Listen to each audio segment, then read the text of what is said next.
Assalamualaikum warahmatullahi wabarakatuh. Sahabat beriman, sekitar 70% bumi adalah lautan.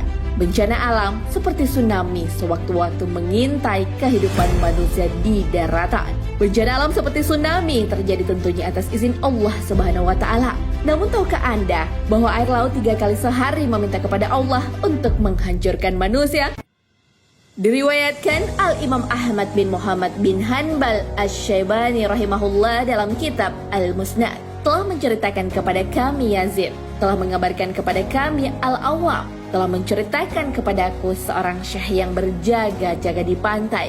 Ia mengatakan bahwa ia pernah berjumpa dengan Abu Shalih Maula Umar Ibnul Khattab. Lalu ia mengatakan bahwa ia telah menceritakan kepada kami Umar Ibnul Khattab radhiyallahu anhu bahwa Rasulullah sallallahu alaihi wasallam bersabda, "Tiada satu malam pun melainkan laut muncul padanya sebanyak 3 kali meminta izin kepada Allah untuk membanjiri, menenggelamkan mereka manusia yang ada di daratan. Tetapi Allah Azza wa Jalla menahannya." Syekh Ali Jaber dalam sebuah ceramahnya mengatakan bahwa air laut sakit hati atas perbuatan manusia. Air laut benar-benar kecewa atas tingkah manusia yang datang ke lautan dan berbuat maksiat. Ulama yang lahir di Madinah 3 Februari 1976 ini mencontohkan bagaimana murkanya air laut saat tsunami melanda Aceh pada tahun 2004 silam. Tsunami Aceh atau tsunami Samudra Hindia tercatat sebagai tsunami yang terdahsyat sepanjang sejarah peradaban manusia. Bencana alam tersebut melanda 14 negara dan menewaskan lebih dari 230.000 manusia. Wilayah yang paling terdampak adalah Aceh di Indonesia.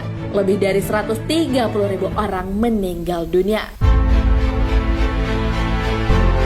Air laut juga termasuk makhluk Allah yang tidak bisa berbuat apa-apa tanpa izin darinya.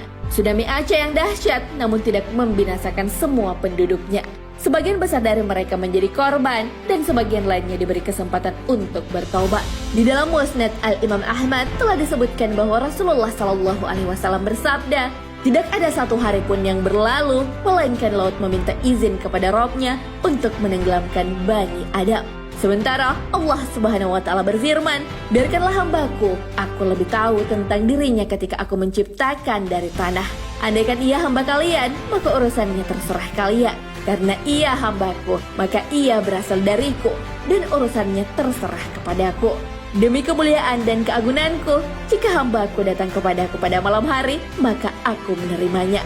Jika ia datang kepadaku pada siang hari, maka aku menerimanya. Jika ia mendekat kepadaku sejengkal, maka aku mendekat kepadanya sehasta. Jika ia mendekat kepadaku sehasta, maka aku mendekat kepadanya sedepa. Jika ia berjalan kepadaku, maka aku berlari-lari kecil kepadanya. Jika ia meminta ampun kepadaku, maka aku mengampuninya. Jika ia meminta maaf kepadaku, maka aku memaafkannya. Jika ia bertobat kepadaku, maka aku menerima taubatnya. Siapakah yang lebih murah hati dan mulia dariku? Padahal akulah yang lebih murah hati dan mulia.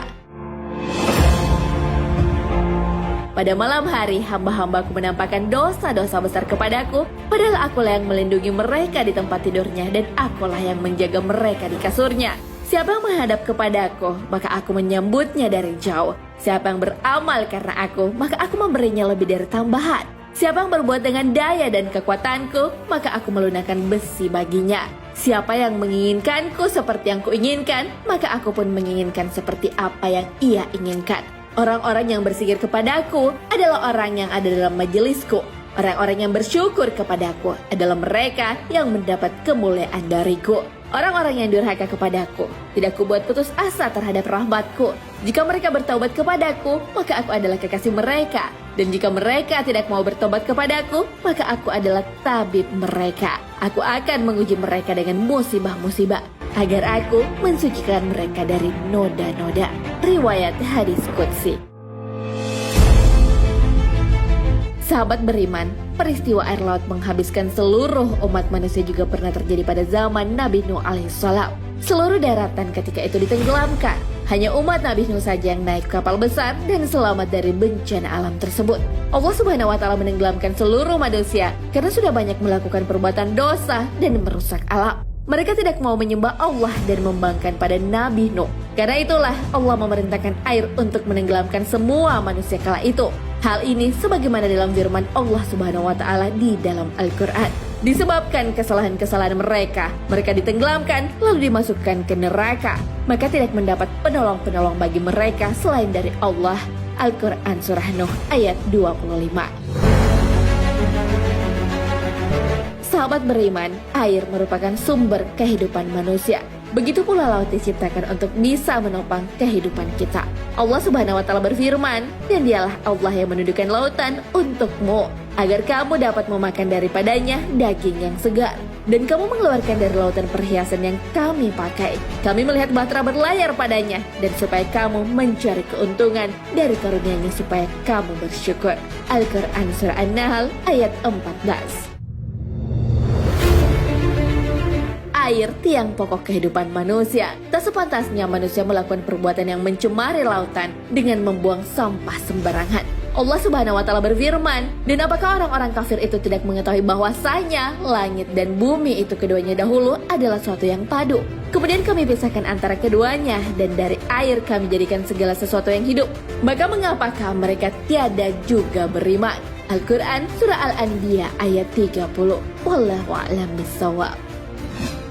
Sahabat beriman, jangan lupa berbagi informasi dengan share video ini, karena sebaik-baik manusia adalah yang paling bermanfaat bagi manusia. Wassalamualaikum warahmatullahi wabarakatuh.